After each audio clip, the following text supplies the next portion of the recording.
2025-এর best teaser দেখলাম। এখন কথা হবে ফারহান আখতারের আপকামিং সিনেমা 120 বাহাদুর ব্যাটেল অফ রেজাংলা।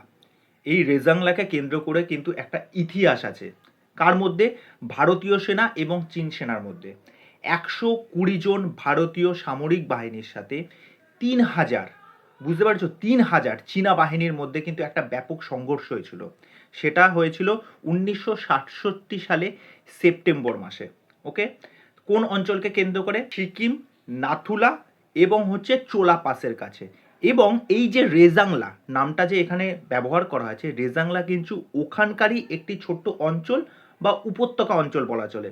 আর ওইটা কিন্তু খুব টপ মোস্ট একটা জায়গা, খুব উঁচুতে অবস্থিত ছিল। ওকে, গল্পের পটভূমি সম্পর্কে যদি তোমাদেরকে একটু ছোট্ট বিবরণ দিই, যে 1962 সালে ভারত এবং চীনের মধ্যে কিন্তু একটা ব্যাপক যুদ্ধ হয়, যেটা কিন্তু তোমরা সকলেই জানো। তারপর কি হয়, ওই সীমান্তবর্তী অঞ্চলগুলোতে কিন্তু উত্তেজনা কিন্তু ক্রমশ ধীরে ধীরে বাড়তে থাকে।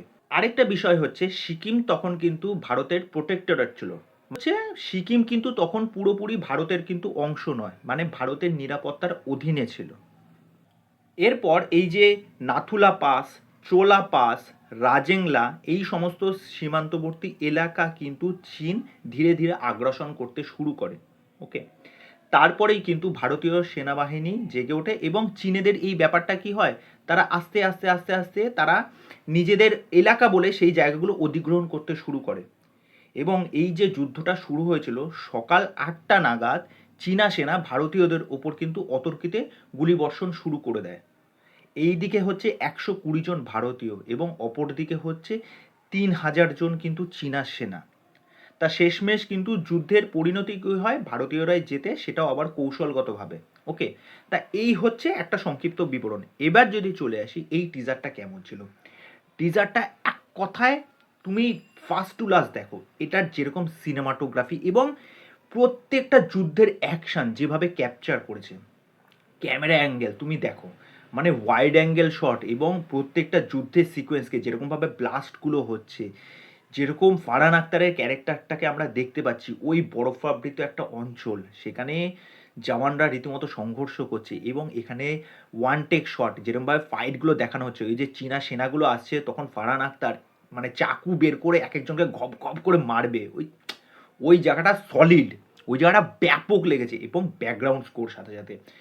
এরপর তুমি ফারহান আখতারকে দেখো, সে যখন তার সামরিক বাহিনীর উদ্দেশ্যে যখন স্লোগান দিচ্ছে, সেই জায়গাটা কতটা গুজবাম্প মুমেন্ট। ওকে, তা আমি তো এই কাজটা দেখার জন্য মারাত্মক এক্সাইটেড। এবং এখানে ফারহান আখতারের অপোজিটে যাকে আমরা দেখতে পেতে চলেছি, সে হচ্ছে সাউথের একজন অ্যাক্ট্রেস, আমার নামটা এখন মনে হচ্ছে রাশি খান্না যতদূর মনে হয়, হ্যাঁ, যাকে আমরা মনে হয় যোদ্ধাতেও দেখেছি।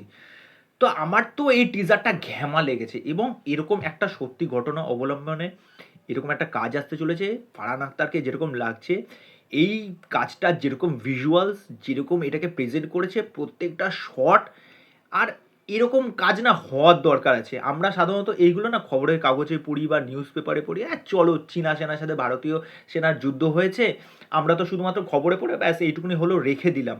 কিন্তু এইটার মধ্যে যে কতটা লড়াই, শুধুমাত্র শারীরিকভাবে না মানসিকভাবে প্রস্তুত থাকে এবং ভারতকে প্রোটেক্ট করার জন্য তারা যে কতটা বলিদান দেয়, যতদূর খবর অনুযায়ী শোনা গেছিল মোটামুটি ওই চীনা সেনাদের মধ্যে 3000-এর মধ্যে প্রায় 1500 জন মারা যায়। ওকে, আর ভারতীয় সেনাদের মধ্যে এই 120 জনের মধ্যে 114 জনের কিন্তু মৃত্যু হয়, 6 জন মনে হয় বেঁচে ছিল, এরকম একটা কাইন্ড অফ। আমার কিন্তু পুরো গল্পটা অতটা জানা নেই যে কতজন বেঁচে ছিল বা কতজন মারা গেছিল, তাই এরকম শোনা যাচ্ছে। আমি মানে যেইটুকুনি গুগল ঘেটে যেইটুকুনি জানলাম সেটাই আমি তোমাদেরকে বললাম। তা টিজারটা কিন্তু ব্যাপক লেগেছে ভাই, সত্যি কথা বলে আমার তো চরম লেগেছে।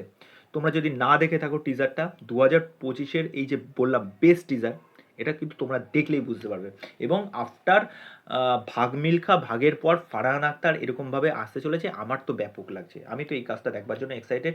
তোমাদের এই বিষয়ে কি মতামত সেটা কমেন্ট করে জানিও। তো চলো আজকে এখানেই, বাই।